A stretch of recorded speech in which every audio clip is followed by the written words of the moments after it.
Welcome to Celtic State of Mind. I'm Paul John Dykes, and today I'm delighted to welcome back Colin Watt. Colin, you've had a couple of weeks off. How are you doing? I've managed to hide under all the things that have been happening at a minute, but no, as you said, I was away for my birthday, had a great time. Big shout out to the Tyneside number 1 CSC for welcoming me in for the Milan game the other day.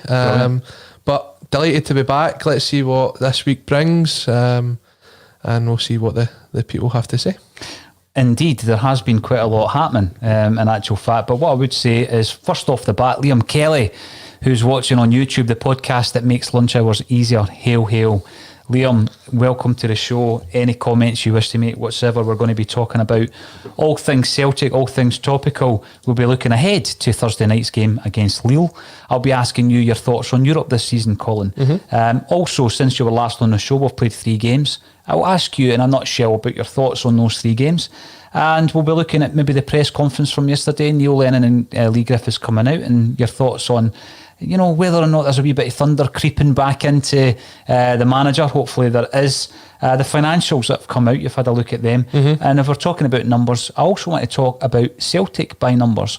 Alan Morrison, who runs a blog and has appeared on this podcast several times, has a look at this season to try and bring the numbers out regarding the performances to justify or otherwise the criticism. And also some Edouard speculation, but when you look at it, is it anything different to what we already know? So that's what we're going to be running with today. I'm keeping an eye on the messages coming in, and we'll get through as many of them as we possibly can, Colin. First and foremost, give me an update on the last 3 games from your perspective. We won't labour the points, but what have you taken from that? Have you seen signs of improvement in the last couple of games? How disappointed were you in team selections and performances? Give us a take on that. Do you know what?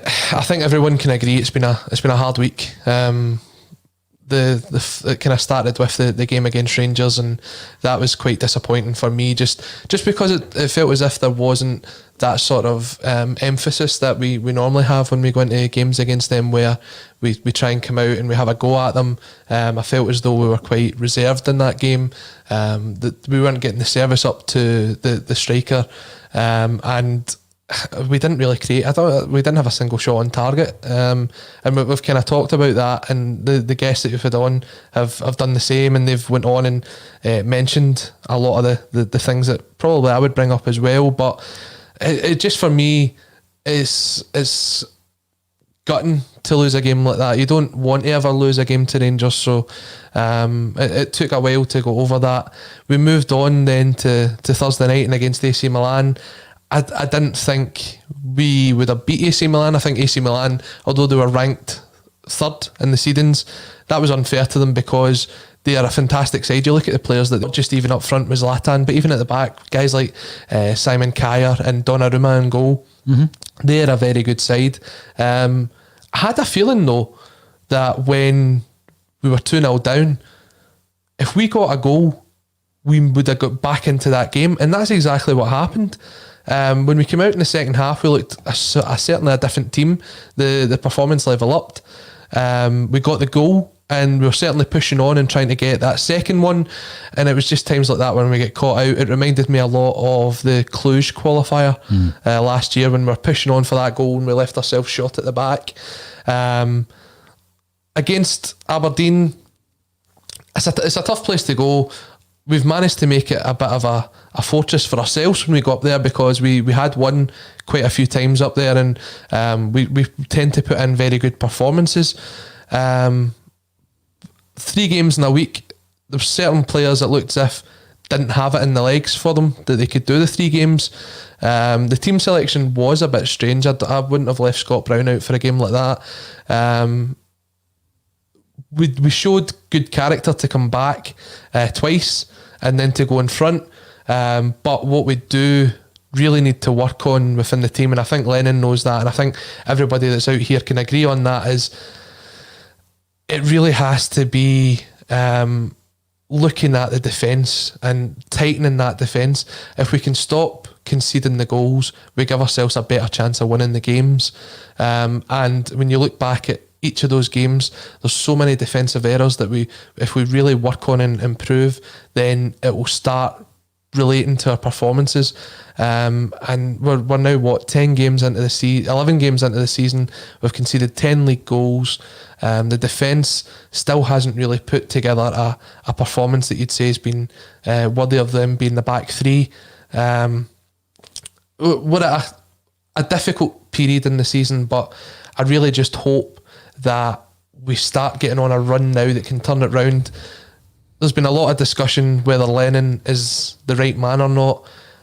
I said a way back when he was given the job after the treble, I didn't think he was the right man for the job.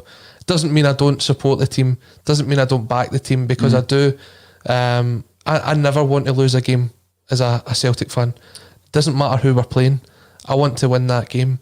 And every time that we do lose, it breaks you. I've got friends I know that went into a room and didn't come back out for a couple of hours after the Rangers game because it hurts. You've got to go into work through the week. You've got to face the Rangers fans that would gloat in your face. You've got to face all that. So you never want to be in that position. And we don't want to get to a stage where Celtic are an easy target for people to come out and say, oh, look at what's happening to you guys this season. You don't want to be that. You want to be the best of the best. And I think every fan, whether they want to be pro Lennon or they want to see Lennon go, only want what's best for Celtic Football Club. And as fans, that's all you can ask for at the end of the day. We'll go into a lot of the comments that are coming in, because again, as well as doing the Celtic State of Mind bulletin, Colin, a massive part of that is engaging with Celtic fans and taking as many views as possible. It's all about people with differing views all pulling hopefully in the same direction, like you've suggested there, for the betterment of Celtic. So if I have a view and I've raised a view and people disagree with it, that's fine. You can disagree, you can criticise, but going on to one of the points that's been brought up by Mr. Briggs, and it's all about kind of online abuse. Mr. Briggs saw the grief you were getting on Twitter, Paul. We know the haters. They're the type of fans who spend too much time reading blogs about Rangers finances and Castori kits. Heads are in the sand. Well, I won't labour the fact, Colin, but obviously there's a lot of abuse being targeted at myself for having a viewpoint on this season and the reasons behind the poor performances. Not one result, as a lot of people say, not 2 or 3 results, the entire season as a whole, and what has happened to Celtic since last season. Now, I know there isn't a magic switch, particularly with the lockdown, the pandemic and everything else, with the long period with no football, Colin. You don't just flick on that switch and you pick it up from where you left off. Mm-hmm. I mean, if we think back to that game against St Mirren, 5-0, Griffiths scores a hat-trick, you come away, you're playing great football, you're looking at the 2 strikers, everything's rosy. But that's then. And what I'm looking at is now. And that's why I'm saying, in terms of the balance, I'm going to be going through some of the points made by Celtic by numbers in terms of the actual stats and the performance data that he presents in relation to how Celtic are playing this season. And I feel that we're in a situation at the moment where we have mitigating circumstances, and I've gone through all this all week and I'm not going to go through it again, but it's resulted in a huge amount of abuse, which, you know, there was a part yesterday where I was being accused of posting things that I didn't post and calling Neil Lennon certain names and all this kind of stuff, which simply wasn't true. That gets to the ridiculous stage. There's no toxic nature to a Celtic state of mind whatsoever, but I have a view, and I think a lot of people share that view going by some of the other messages that have been aired. Just on the point of looking at other teams, Mr. Briggs, I take that point, and I think it's something that Anthony mentioned last Monday on the podcast. Let's concentrate on Celtic and what we're doing or what we're not doing right, and let's improve that. I'm all about Celtic. You know, there's a team challenging us this season, and I think it is a real challenge. Could they handle the amount of injuries that Celtic have had this season with illnesses chucked on top? No chance. Absolutely no chance. They don't have the depth of squad, Colin. Will the players coming back into our squad improve the performances and ultimately the results? I hope they do. I mean, I was going through the team, the predicted team, as I always do for every game, Colin, yesterday, and just by having Mohamed back, hopefully he is back because he's in my team, it makes the selection so much easier because the whole shape of the side can change if you decide to play 4 at the back, and obviously I will ask you about that. Now, interestingly enough, Liam Kelly earlier on had said that the podcast that makes lunch hours easier, and MB is admitting that it's the podcast that makes breakfast more enjoyable. So I hope you enjoyed your long lie, MB. But it's all about Celtic for me, and it's all about progressing, maintaining as well, because at the moment, obviously on Sunday we're playing a Scottish Cup game from last season, Colin. Mm-hmm. That domestic dominance is unheard of. Yes, Celtic have won 9 in a row on 2 occasions in history, but the level of domestic dominance, when you look at the trophies that we've won along the way, the trebles that we are accumulating and still are accumulating, if all goes well on Sunday, that dream is still alive. This is something that I want to continue, not because, in the words of one of the commentators yesterday, that I'm an entitled Celtic fan. I'll tell you what I'm entitled to, though, is my opinion. But I'm not an entitled Celtic fan who thinks that we're entitled to win every game and win every trophy. But when you're watching a Celtic side and you can see issues with that Celtic side, surely we're able to comment on that. Surely we can criticise performance, Colin. There's no toxic agenda going on at a Celtic state of mind. We are able, like Celtic fans that we are, to criticise the players, the team, the management, those even above Neil Lennon. If you can't criticise, there is no soundboard for any kind of engagement with Celtic supporters. Yeah, definitely. I mean, I've had it quite a few times on social media and other places where I get told, you don't remember the 90s. Well, I'm sorry, I was born in 93. I don't remember the 90s. But we can't live in the past. We can't live on past glories. We can't live on past failures. We have to look at the team as it is now, and you can only say what you see. And if you're in the camp that says, I don't believe that Neil Lennon's got the ability to take the team forward, then you're well within your rights to say it. And then I'll balance that view, Colin. I'll balance that view. Yeah. And I'll also back up my reasons for saying it. I was accused yesterday of going on a Neil Lennon witch hunt. Nothing has been further from the truth in relation to Neil Lennon and my views on Neil Lennon as a player, as a manager first time round, as an interim manager second time round, and when he finally got the job. I showed you a screenshot of a message that I had sent about my thoughts 1 week before Neil Lennon got the job permanently, 1 week before the Hearts Cup final, Colin. And it only came up by luck because the same person messaged me, and then I looked back on the conversation and they asked me who do I think would be the Celtic manager and if we win the Scottish Cup, and I said Neil Lennon, but he wouldn't be my choice. And then I said why he wouldn't be my choice and who would be my choice. But what's happened since he became manager, Colin? Have I backed the team? Every single step of the way I backed Neil Lennon. Remember, if we go back to the Ferencváros game, in the studio that night was yourself, myself and Kevin Maguire. Yes. And at that point I turned round and actually became a meme for Rangers fans because I quite rightly said that I didn't think Lennon had the capability to manage us at that point. Now, in the podcast that came after that, we had to admit that the performances got slightly better. The results, we won games, and we gave him credit for that in the way that he managed and brought in some of the players that he brought in this summer. Now, it's been a really hard week, right? There's no getting away from the fact it's been a really hard week. But the way that Neil Lennon came out yesterday suggests that he's already moved on from that week. And the comments that he said, some of them I can't agree with. He says he doesn't know in any reason why that it would be possible for people to be talking about him potentially losing his job. I'm sorry, but some of the performances this season have gave people that opinion. Rightly or wrongly, they've given people that opinion. So you can't say that there's no reason out there why he could potentially be up for losing his job. That's basically saying you're untouchable. Yeah. At this stage. But I don't think anyone is. What I want to see from him is that sort of thunder, that attack. Because when I watch him in the dugout, he just sits there half the time, arms folded.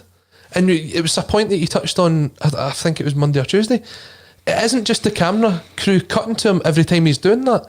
It just seems as though that is the way he is this season. I want to see that passion, that thunder. When Neil Lennon took over as temporary manager when Brendan Rodgers left, we played Dundee at Dens Park and we scored in the last minute. And he sprinted down the touchline to the Celtic fans to celebrate with them. Neil Lennon's a Celtic fan, right? He's a Celtic man, and everybody that's a Celtic fan gets that backing from the Celtic support. For me, all I want to see from him is for him to bring that thunder and bring that encouragement and that enthusiasm, get it into the dressing room and get the players to be as enthusiastic and the will and desire for the team and the will and desire to win to come back into this squad, because we are missing it at the moment. Now, we will have a look, obviously, at Thursday night. Colin, your thoughts on Europe this season, your thoughts on the possible lineup, what we need to do to try and get that thunder back, as you say, the famous speech that Lennon gave us back in the day. Now, Stephen Forbes is asking for our thoughts on Neil Lennon's comments, and particularly if things start to deteriorate rapidly, I'll hold my hands up and say this isn't working. We need to look at something else. But at the moment, we're nowhere near that. No. And you're disagreeing with that? No, I mean, there has been points this season where the performances aren't of the standard of a Celtic team, especially with the sort of money that we've spent on the team. When you look at the finances this season, I think we've spent over 20 million on the team. We spent 20 million the season before as well. You want to see us getting to the point where we should be ahead of everything else in Scottish football. But the performances just haven't shown that this season. What I did do actually, Paul, is I took a look at this because I felt as if we've maybe played this season before. You know, that way you just kind of get that deja vu feeling. That's what happens when you win 9 league titles in a row. And I took a look back and it kind of reminded me of the 2011-12 season, right? Where Celtic won the first of the 9. And after 11 games in that season, we had 22 points. We'd scored 23 goals and conceded 12. This season we're on 26 points, having scored 28 and conceded 10. We won 7 that season, we've won 8 this season. We'd drawn 1, which was the 3 each game with Kilmarnock. We've drawn 2 this season. And we'd lost 3 that season. We've only lost the 1 this year to Rangers. Now, when you look at some of the players that were the key players back then, we're looking at Gary Hooper, Anthony Stokes, Charlie Mulgrew, Ki Sung-young, James Forrest, who was still there, Joe Ledley, guys like that. When you look at who the top scorer was after 11 games, it was Anthony Stokes with 5 goals.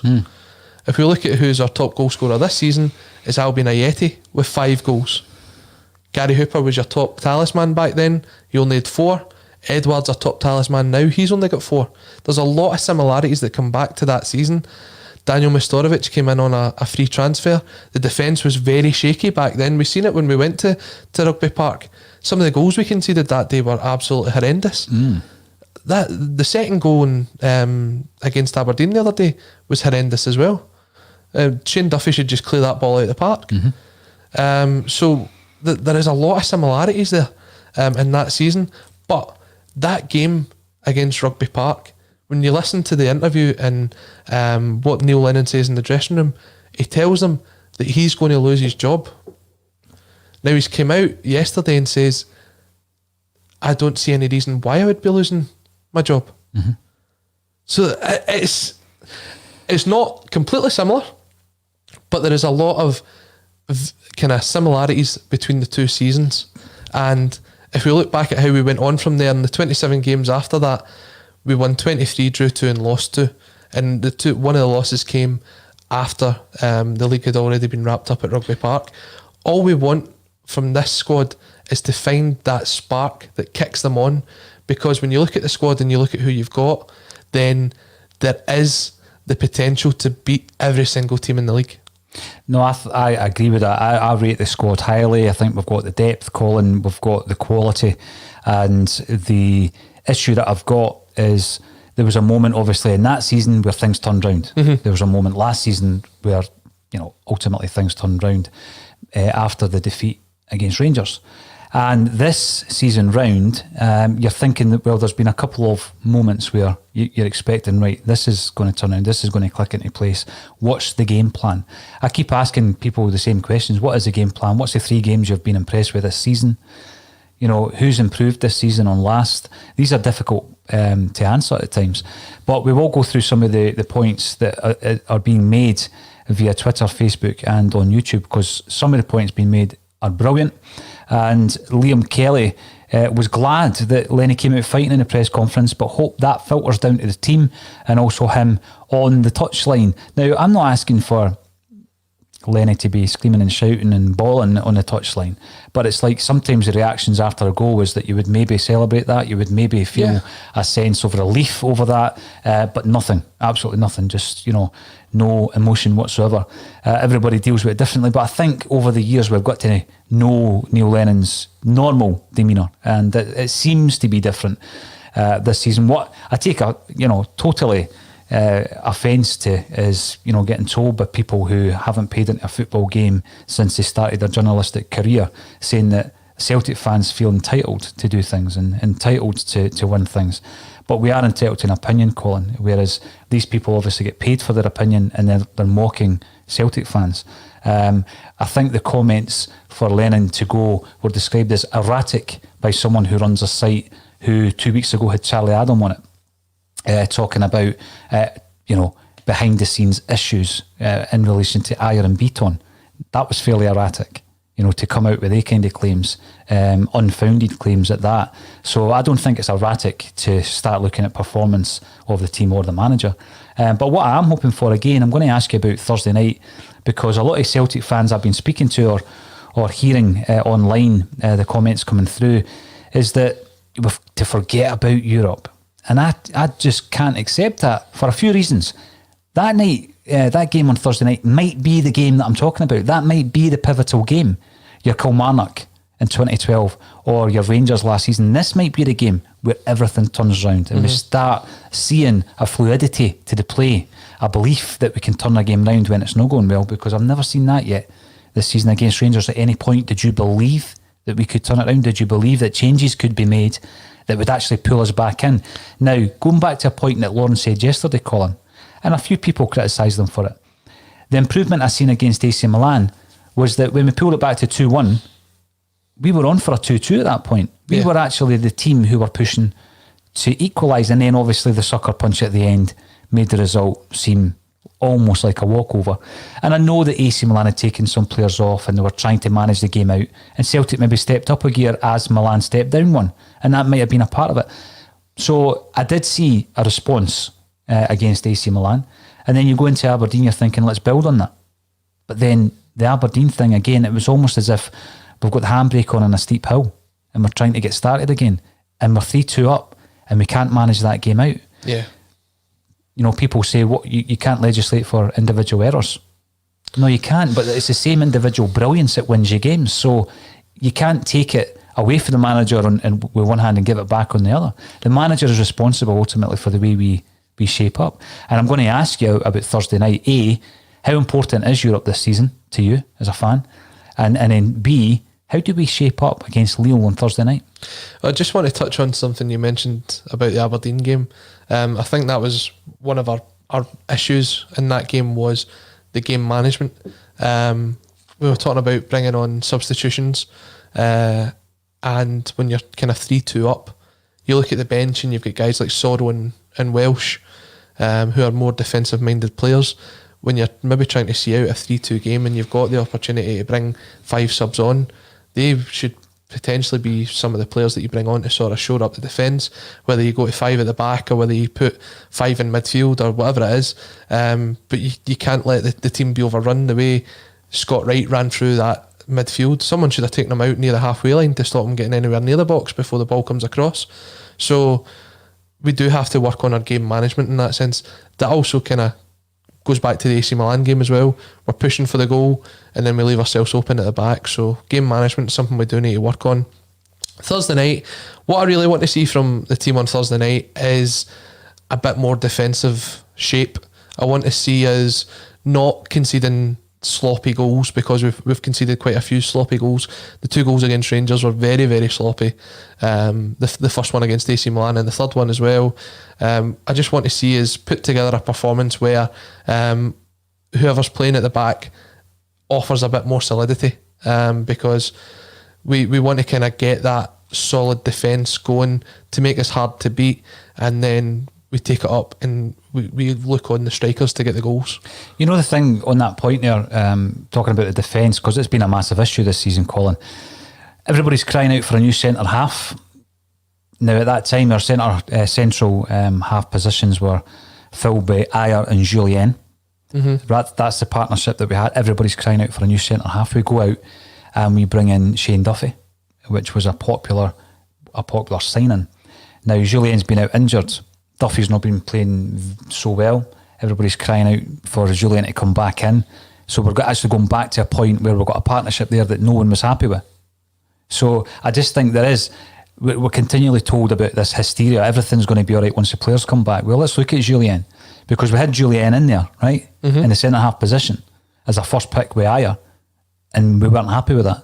And after the Kilmarnock game, Ayer gets dropped, but we needed a centre half. There was a desperation. Let's get a centre half in. We brought one in, Republic of Ireland captain, no less. He comes in to shore up the defence. Julien's out. All of a sudden, everybody's talking about once Julien comes back in, the defence is going to be solid. But we've seen the defence wasn't solid when Julien was in there with Ayer. The same goes for Edouard, a player who is without doubt the most talented footballer in Scottish football. But this season, he hasn't been his usual self. I don't think anybody is going to argue the case that Edouard's been at his best this season, Colin, right? No. So we're desperate to get him back. Of course we are. But I think we're thinking back to the Edouard who linked up with Griffiths last season. We're certainly not thinking about the Edouard who we've seen so far this season. So he comes back, but he played in a lot of the poor performances that we have seen this season, leading up to obviously the Rangers game that he missed. So we were dreadfully poor in the 2-1-0 games in Europe. He played in both games. He played in the Dundee United game, got kicked all over the park. That was a poor performance.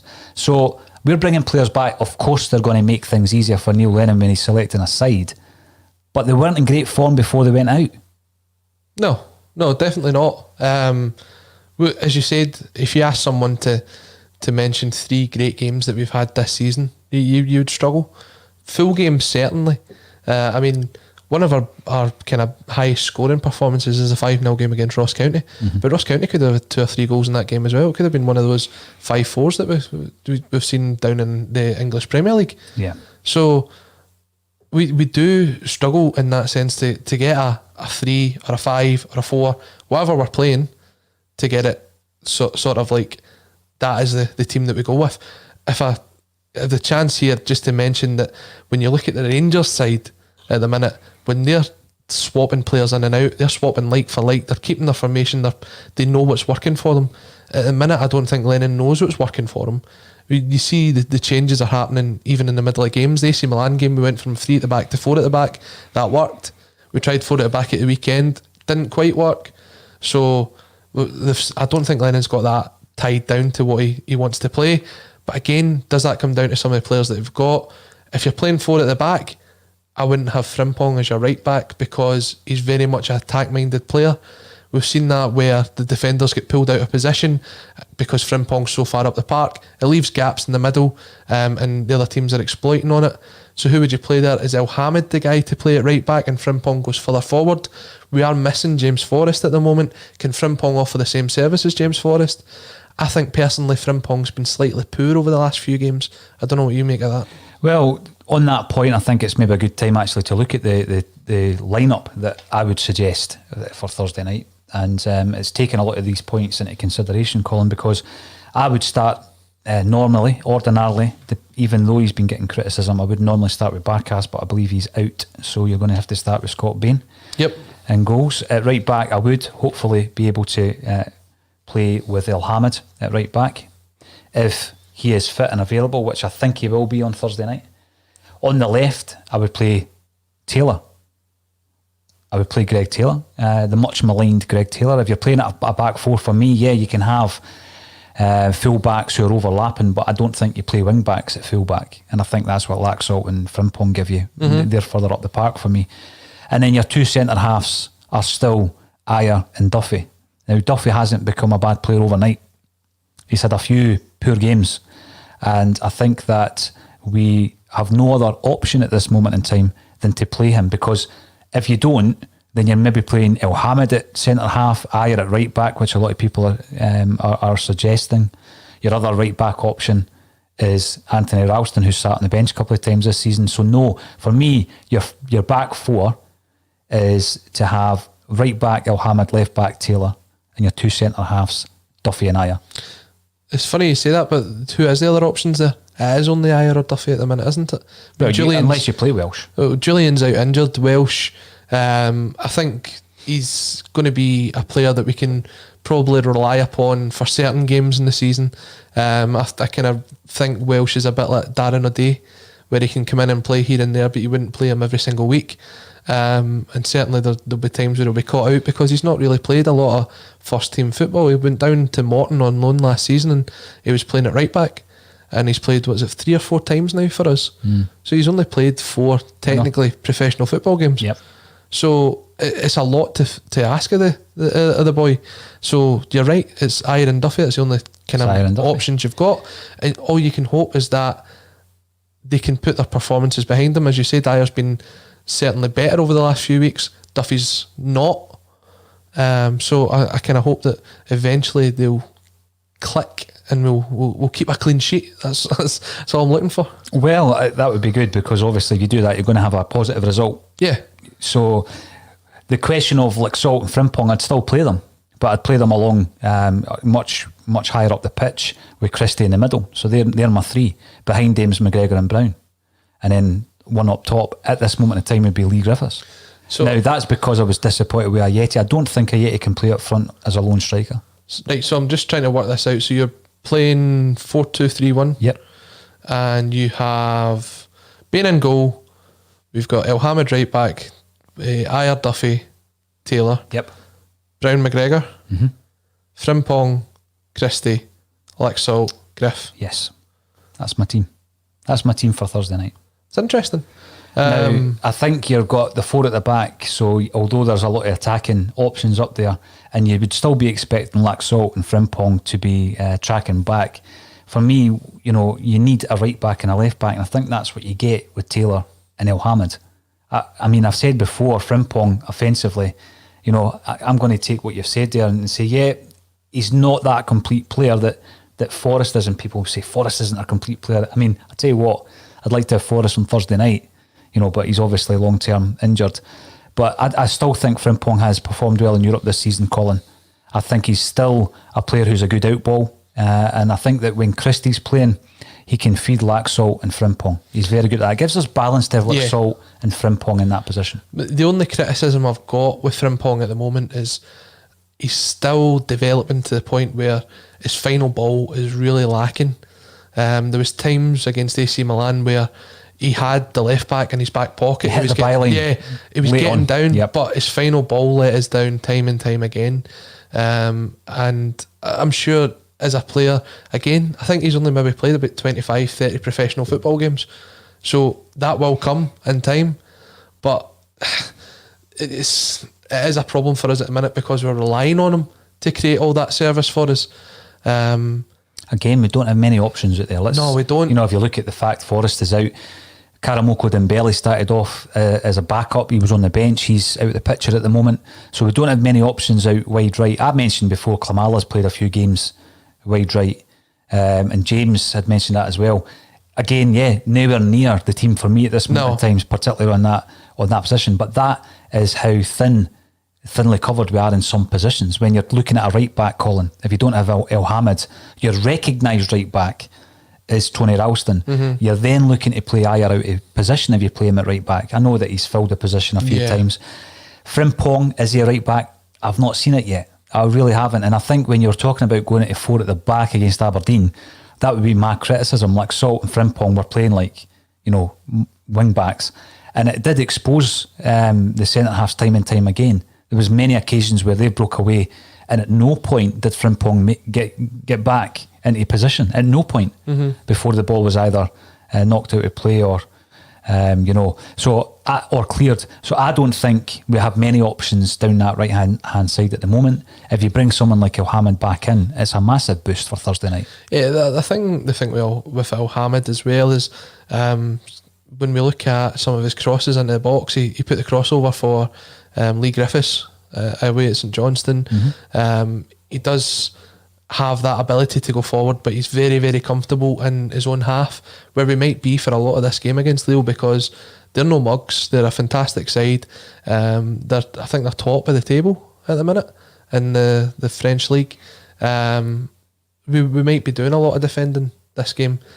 So if Frimpong's kind of left one-on-one with whoever's going to be playing on their left, then I think I'd probably rather have Mohamed, because he's got that defensive sort of the natural defensive capability, whereas Frimpong's more naturally a forward player. Definitely. I wouldn't go near Anthony Ralston at the minute, not for a game like this. Neither would I, but that is, at the moment, if you take away Mohamed, our only recognised right back. Can you tell me your predicted team for tomorrow night? I would go with, well, obviously we have to go with Bain in goal. I would like to see Mohamed in as well at right back. What is the situation when you're beat on at the moment? Now, there was mention that he wouldn't be back for Thursday night's game. Edouard perhaps will make the bench, with Mohamed being the most likely to return. See, I think we do miss Beaton's calming influence in that team. When we played the 3-5-2 and Beaton was one of the three centre halves, If he was fit, would you play three at the back? I wouldn't play three at the back, but I'd be half tempted to have him in at centre half. And then you chalking Ayer right back? No, I would have Ayer and Beaton as my two defenders. And drop Duffy? Would you? Do you think that's what Duffy needs at this moment, no? I think so. Can he play through this? Like, when you look at Shane Duffy, he's got that leadership skill, but he's not shown it yet. I don't know why. Because he's the captain of the Republic of Ireland. When you look at his performances for the Republic of Ireland, he's thrown himself into everything, left, right and centre. But he just hasn't shown that yet for us. And I think Beaton has been very reliable for us. He's not a natural central defender, but he does step into that role very well. He played very well for Israel in that position as well. So, I mean, it's another option that's there. If Duffy isn't on form, you need someone that's going to come in and push him for a place. So it's Julian or Beaton, and Beaton's probably closest back to fitness. But if Beaton's unavailable, it will be Ayer and Julian. I don't know. Duffy, Julian. Sorry, Duffy and Ayer. Left back, I don't really know. Laxalt's not put a foot wrong since he came in. No. And I think he has got something different to Frimpong, where he is quite comfortable defending as well as going forward. So I would probably put him at left back. I know you've got Greg Taylor in there, but I would have Laxalt at left back. In the middle of the park, I would have Brown and McGregor. Callum McGregor's coming up for a bit of criticism at the minute, but I think what you don't see about Callum McGregor's performances is what he does off the ball and how he kind of controls the game there. He gets a lot of stick because he's not really doing much, but that's only because it's what you're seeing on the camera. If you were at the game and you're watching it, you'd see the difference that McGregor can make, and he played well to get the goal on Sunday. So I'd have Brown and McGregor in there. Can I ask you, just whilst you're in full flow, I'm going to ask you about McGregor. Are you happy where he is playing at the moment in a deeper role? Do you think his effectiveness going forward is something that from time to time we would benefit from? I mean, there's a lot of these games where we've underwhelmed and we're looking for a creative force up front, and we've seen McGregor doing that time and time again. We're not seeing it as often this season. No, we're not, but you just see, I mean, some of the times that he has actually made the chance to go forward. I'm thinking about his goal at home to Motherwell, the goal at the weekend.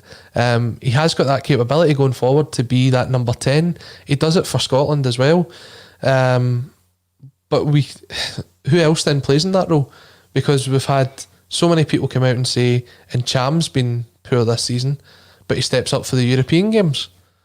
So do you play Brown and Cham in there, or do you play Brown and McGregor? We've both gone for Brown and McGregor, right? Yeah. Do you think Neil Lennon will? Because obviously he kept his place against Aberdeen, did in Cham. So do you think he's done enough, or will he be dropped for Thursday night? But I don't know what Neil Lennon's thoughts are in Cham, because it seems to change quite often. When you look at pre-season, and Cham was the captain for the B team. When you bought the B team on in the second half, he was the man that was there. There was guys getting games ahead of him that are now not in the squad. So I don't know what it is with Cham. I mean, I think personally he's a fantastic player. I think there's a lot of talent in there, and his problem this season has been his consistency. I don't think his consistency's been there. But I just know you will get a performance out of Brown and McGregor. So for that reason, that's why I would have them two in the side. You surprised Brown was dropped for Pataudry? I was. Yep. As much as he's not got the... he's not shown the performances week after week this season, he's still got that influence on the park, and you can see when he's on the park that the players do tend to play a bit better. When we look at the game, I think it was the St Johnstone game when he came off the bench, everyone seemed to up their game 10%. Yeah. So that's kind of why I'd probably say Brown would start that game. Wide right, I would go Ryan Christie. I think Ryan Christie is effectual on either wing, left or right. I'm not so sure about his position as a 10. I don't know if he can really play in that position. I like him out on the wide. I think he puts a good ball in. Not so much at corners, but when he's putting a cross in, he's pretty decent. In the centre of that, I would go with Tom Rogic. I think Tom Rogic is certainly starting to make his way back to some of his better performances. Not quite there yet. I know people will come in and say I didn't think he was good at the weekend, but I thought a lot of what was good about Celtic came through Tom Rogic. 2 assists. Yeah. So when you've got someone like that, keep giving him the ball and see what he can do. Left midfield, I'd probably still go with Lennons. I know he's not been at his best this season, but he is a natural left-footed player. He plays out on the left-hand side. I think he can get a good partnership built up with L'Assault, where maybe L'Assault does the overlapping run and Lennons cuts inside, or they switch over. Lennons also offers a bit more of a defensive option as well. So I would go with him, and I would go with Lee Griffiths up front.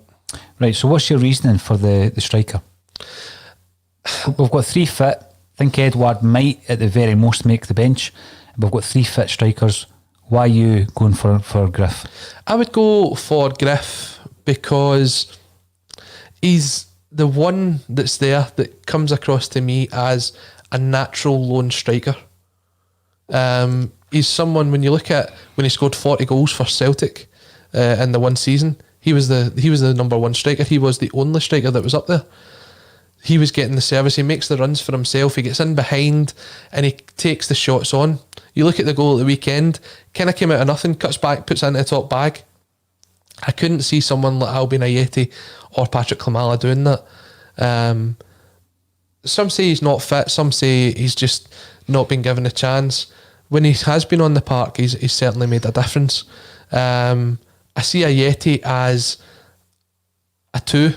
I'd see him up front alongside someone. I thought you meant right back. No. Alongside someone. I'd like to see the partnership with him and Edouard eventually. But when you're going with the one up front, you want somebody that's going to run themselves into the ground, is going to give you everything for 90 minutes. I would go with Lee Griffiths. What was your thoughts yesterday on his press conference? He seemed pretty focused. It's good to see him back in that scenario. I mean, to me, it suggests that he's in a good space at the minute. That he can go out and he can face the press, and that he can get himself into that sort of mind frame that his concentrations are on what's happening on the park, and that's exactly what I want to see from Lee Griffiths. Now, Mark O'Donnell, good afternoon, lads, and good afternoon to you, Mark. You're commenting on YouTube. If you are watching on the channel, please subscribe to that. It's all free. That was another thing that we need to underline. Everything we do is free. Keep up the good work. It's good to have spirited and honest debate. We have to get behind Lenny and the players. They seem to be getting a siege mentality. No bad thing. What do you think of the siege mentality? Is that what Neil Lennon's good at? Does he come back fighting when he's had this level of criticism? We need to see, don't we? I mean, okay, the second half against Aberdeen was far better than the first half. So you could say that's a bit of siege mentality, that we're going out to win, but we're still lacking at the back. We still need to be hard to beat. See, when you look at Scotland's performances over the last few months, you look at some of the players that's playing in there, Andrew Considine and Declan Gallagher. I know. They're not great defenders, but the way that Steve Clark set them up, Scotland are becoming harder and harder to beat. Celtic need to do that as well, because they know that when they've got the ball up front, It's not someone like Ollie McBurney up there that's chasing it. We've got guys that are actual footballers that are up there that can chase it and can put the ball in the back of the net. So if you stop the goals going in at one end, it makes it easier for us to get up there and to get the goals in. We seem kind of top heavy just now with regards to the players, because when you're getting up to that centre forward position, like I says to you, we've got 3 options, potentially a fourth. When you're looking at, who do you play on the left, you're talking about El Yunusi, I'm picking like so you've got options. It's when we get to the back at the moment, Colin, even with everybody fit, we're still lacking at right back, we're still lacking at left back. Julien is a more long-term absentee, so then you're looking at, right, we're looking for Mohamed and Beaton to come back. Beaton is an adapted centre-half.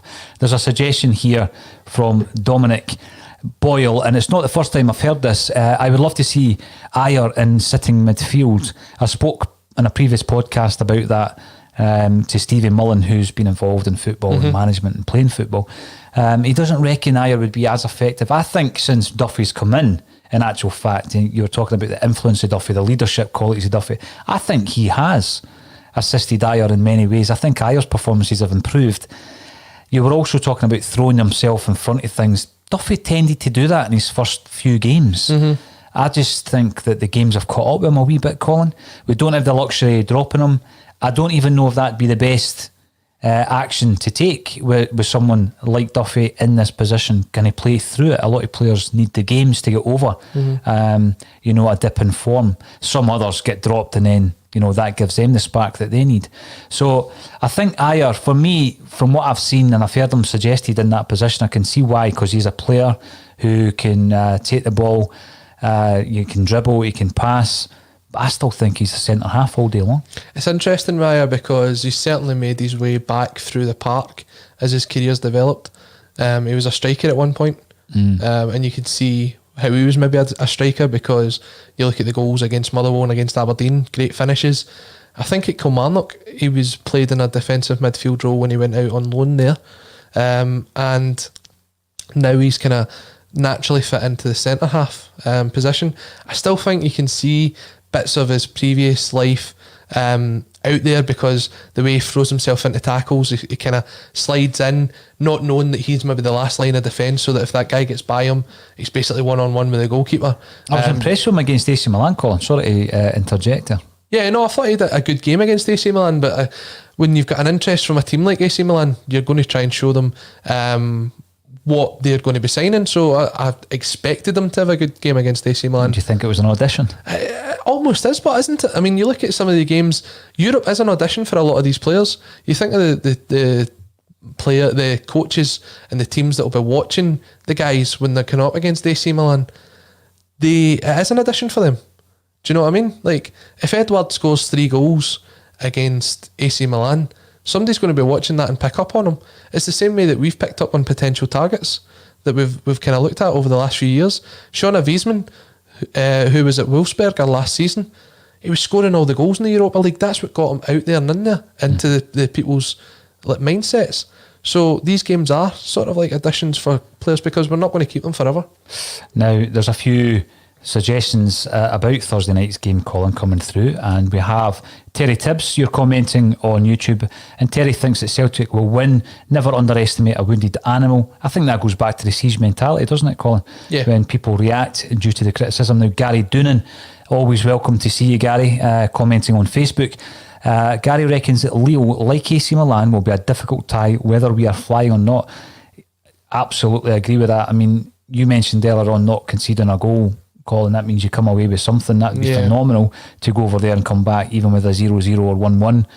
It would be a very good result. And going back to Edmund Byrne, who hopes that we can turn in a Lazio type performance against Lille. Lennon has been very unlucky with player availability this season, and the players that have played have underperformed. So Edmund is harking back to a game that you were at last season, Colin, in Italy.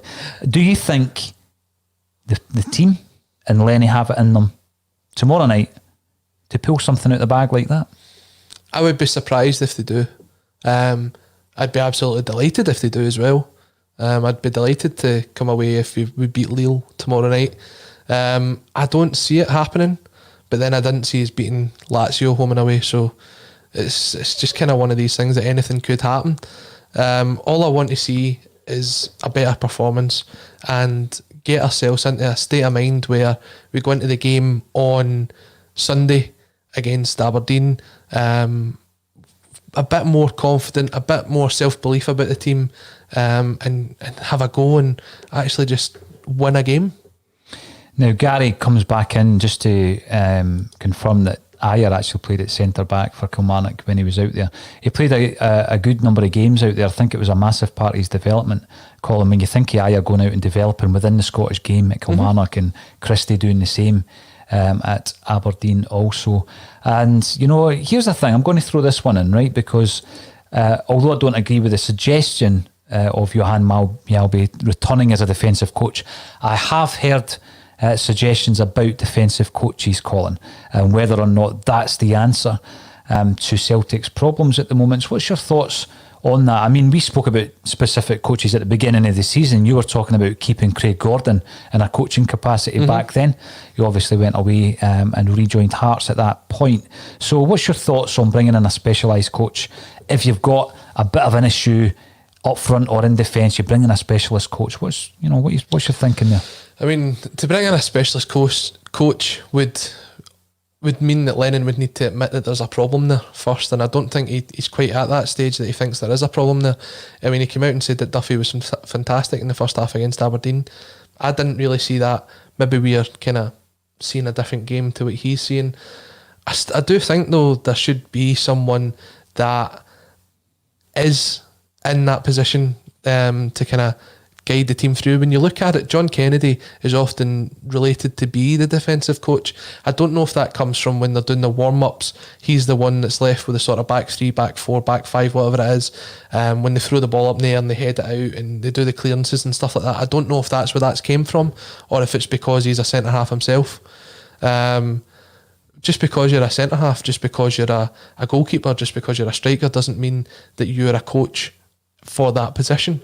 When I mentioned about maybe having Craig Gordon in, it was because I see him as being quite a football intellect. I think he's got the ability. He will go on and be a coach at Hearts. I think he is a coach at Hearts as part of his contract. So he's someone that's going to go on and make a career out of it. I think if we do bring in a coach, Johan Mjällby wouldn't be a bad shout. He seemed to work well the last time that he was here, so it may be worth a go. Well, you know, it's one of these things that I was talking about attacking coaches when we were looking at the lack of strikers that we were producing as a football club, Colin, and what I meant by that is through the youth ranks. You know, there's actually been very few goalies as well. You could probably say centre-halves, you know. Obviously Welsh is coming through, which is great. But, you know, Kevin Graham comes in to say Liverpool have a throw-in coach. Yeah. Really? Mm-hmm. They've got a throw-in coach. Yeah. We need one of those and a corner coach. Are you on the wind-up, Kev? No, I agree with Kevin here. A corner coach and a throw-in coach. See when you look at Celtic when they get a throw-in, it's always, there's someone like the fullback always takes it. But then you need an extra coach to take all these coaches to the games, mate. It's like Man City, they've got two coaches going to every game. So is Celtic. Celtic's got two coaches Who's going to every game at the minute. Coach? I don't know if you've seen when they left the video of them leaving the Dakota Hotel ahead of the Rangers game. There was two coaches. Is that right? So, well, there you go. We've not got a room, Kevin, on that setting coach for a throw-in coach or a corner coach. Indeed, I just thought surely that is part of the coach's responsibility. Well, see when you look at the coach. I mean, that's getting pretty specific. See when you look at the throw-ins, we struggle to keep the ball from a throw-in, and we have done for quite a long period of time. We always seem to let the team get back in and settle instead of just taking it quick and moving on. I always remember watching a bit of Soccer AM, and Jimmy Bullard was talking about that, and he's saying if you take the throw in, you're the closest person to the ball. You take the throw in, you don't give it to the fullback who's going to take it off you, because you can then play the 1-2 with the fullback, and you've got away from that defender that's marking you. We slow the game down from throw-ins. I just find it remarkable that can't be coached by a coach. You know, there's such a specific need for that message, Colin. Gary Doonan, just because Liverpool have got it doesn't mean to say it's going to filter into the Scottish game. Just to confirm, John Kennedy isn't a defensive coach. If he was, surely he did not too bad a job with Virgil van Dijk, Denier, KT and converting Beaton. Interesting point, Gary. I mean, you know, it's not all been bad in the realms of the defence. But yes, John Kennedy certainly is not specifically coaching the defence. Yeah, that's what I was saying. I don't think he is the defensive coach. I think a lot of people have that idea that he is the defensive coach. But What I don't about think a coach to coach the coaches? Says Billy Boy 32. That we're getting into the realms of that, Billy, aren't we? That's just a tongue twister. throwing I'm not even coach. going to start that. Deary me. I mean, right, there's a few other things to cover as well. Now, there were some comments came out yesterday in relation to Odsonne Edouard. Now, Odsonne Edouard obviously is Celtic's star man, Colin. We're looking at him for some inspiration when he comes back from his illness. I think when his illness was announced, you probably tried to make light of it, Colin, at the time. It's a non-story. He's still out, unfortunately, and we've lost a wee bit of ground in the meantime, but these things happen. I won't hold that against you. We're hoping he comes back, and when he does, we're hoping we see the Eddie of old, because the guy's a special talent. I don't know if you think he's better up top on his own or as part of two. We saw a very good partnership with Lee Griffiths developing last season, and we've seen some signs that he might be able to craft something with Ayeti as well. But comments yesterday would suggest obviously he's looking at his next move. We knew that anyway. Yeah, definitely. I mean, I wasn't too excited about anything he said. No. When you look at the players that we're bringing in, we brought in Edouard for that reason. We gave him a platform so that he could make his next move. He wasn't at the stage yet that he would move on to a big team, but at Celtic he was allowed to improve his development, to put himself out there in the market, and we know that's just the case. That's how it goes. After a couple of years, then these players move on. We're not expecting them to be here for 5, 10, 15 years. That kind of player just isn't there anymore for Celtic when they're looking to bring players on and sell them on at a kind of higher level. Kevin Graham, that's why Liverpool are the current champions of the world. Because they've got a throwing coach. They could be doing with a defensive coach at the minute. I think they're down to one defender after Fabinho's injury last night. I seen that this morning. So yes, we do have some speculation around Eddie, but you know that's par for the course when you've got a player like Edouard, who everybody knows came to the club with a view of developing and moving on. Doesn't always happen. He might not have developed, but he has, and he's a very, very special talent. Definitely. Is Odsonne Edouard. I think when we look at last season and we look at the difference, maybe first half to second half, and there'll be statos out there who could give us the figures. There was a definite improvement in the second half of the season.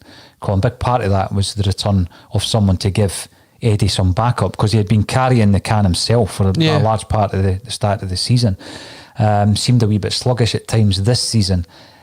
Now, here we go, because people might say I'm backtracking here. If Edouard comes back, he could be the guy to turn this whole thing on its head in terms of Celtic getting back to winning ways, first and foremost, and the whole tempo of the play improving. We've got Luke Salt there. I think we've both, and most people have been impressed with his performances, albeit he's not been on a winning side yet, unfortunately. But I think he gives you the balance that we were kind of crying out for with Frimpong. I know you're playing him at left back on Thursday night. Taylor, I think if he can concentrate on being a left back, he plays there. And if we're going to go away to Lille and try and get a result, we need to be tight at the back, which has been a criticism of our play in recent weeks. But what was interesting was that Alan Morrison, who runs the Celtic by Numbers blog, sent a report through to us last night, didn't he? And it was looking at whether or not we really were as bad as some fans, myself included, are making out. And he reckons we're not, based on the stats. This season, he reckons we've actually improved. So please, everybody, have a look at that Celtic by Numbers blog. You can find him on Twitter. And he breaks down the stats. He breaks down the performance stats, doesn't he? And I questioned him last night about it. We had a good chat about it, didn't we? And he reckons that he was in my camp before he actually did the analysis, and now he's a bit torn. What did you make of the report? I think the saying goes stats, and damn stats. Or if it didn't, I've just made it up. Look, we've had this discussion about stats numerous times. I mentioned how Maurice Bauer is one of the worst footballers I've seen at Celtic Park, and the stats apparently proved me wrong. Said that he was a great player. Defensive qualities were quite high. Yep.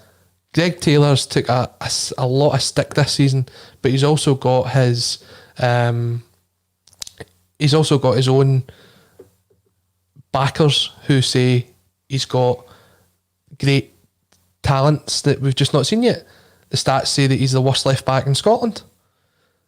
I don't particularly agree with that, and I think stats can hide a lot of what the fan sees through their own eyes. It's up to us to make our own opinions, and Alan, what he does is fantastic, and I see a lot of people now moving to do like expected goals, expected penalties, expected assists, things like that.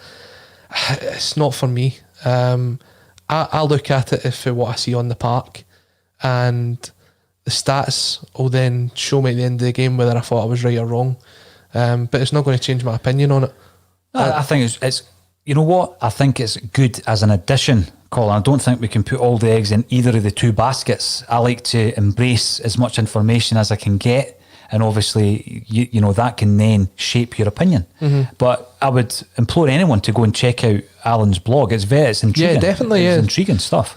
Celtic by Numbers, and Alan will come onto the podcast when he's allowed, and we'll get some more thoughts from him as well. Now, we've had loads of comments coming in, Colin, but before you go, because I won't see you again till next Wednesday, give me a couple of predictions. For tomorrow night. Lille and Aberdeen. Tomorrow night. Do you know what? Let's end this on a positive note. Let's kind of look It's not been negative, Colin. No, it's not been negative, but let's look positively. We've put the tough week that we've had behind us, and let's look positively towards the next couple of games. Okay. Right, okay. My heart says 1 each tomorrow night. Lille? Yes. Give me a goal scorer. I'll go with Lee Griffiths to get the goal. All right. I'll you know what? I'm going to agree with you there. With that. My head 1-1. says we could get beat 3 or 4-1 though. But my heart says 1 each. Right. At the weekend against Aberdeen, one-off cup game. We've been very good in cup games. Aberdeen are making the travel down to Glasgow. They don't like coming down here. I'm going to go for Celtic to win 3-1 at the weekend. I love your positivity. Now, Colin, it's been an absolute pleasure to have you back on the show after a wee absence. So all that's left for me to say is thank you to everybody who's got involved and who is commenting via Twitter, YouTube and Facebook. And thank you, Colin Watt, for joining me on A Celtic State of Mind. Take care, guys.